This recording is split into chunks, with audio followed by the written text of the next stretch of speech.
आता धडा कोणता आहे तुझा? गोष्ट तेनालीरामाची. छान. धडा वाचलास? हां. कितीदा? 5दा. वाचल्यावर समजला धडा तुला? हां. सांग काय काय कळालं त्याच्या त्या धड्यामध्ये?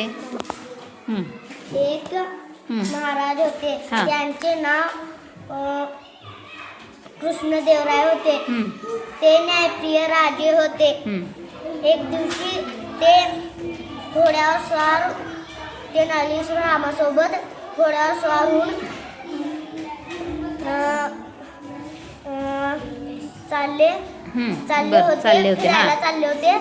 तेव्हा त्यांना एक मग महाराजानं तेनालीरामाला एक प्रश्न विचारले की माझ्याहून सगळ्यात श्रेष्ठ कोण आहे? तेनालीराम म्हणाला की तुम्ही सगळ्यात श्रेष्ठ आहे. मग राजा म्हणाले की माझ्याहून श्रेष्ठ कोण आहे?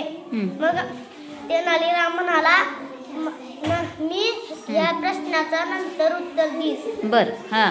मग त्याने दोघे जरा पुढे निघाले. त्यांना मग एक शेतकरी दिसला. तो विहीर खोदत होता. मग तेनालीरामाने शेतकरीला विचारले, शेतकरी तू हे एवढी मोठी विहीर का खोदत आहे? मग शेतकरी म्हणला की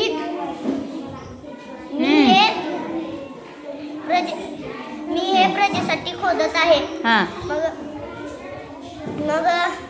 मग ते दोघं घोड्यावर स्वार झाले आणि पुढे निघाले. मग पुढे निघाल्यावर त्याने म्हणले तेनालीराम म्हणले की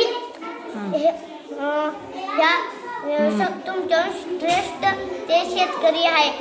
मग महाराज म्हणाले कसं? रागाने म्हणाले कसं? गुड. तर का? मग तेनालीराम म्हणाला तो स्वतःचा विचार करत नाही, तो सगळ्यांचा विचार करत आहे. तोच फक्त श्रेष्ठ सगळ्यात श्रेष्ठ आहे. धन्यवाद. मग महाराज पुढे काय ठरवले? मग आतून पुढे महाराज ठरवले की आता हे पुढे मी काय करू आपल्या प्रजेसाठी?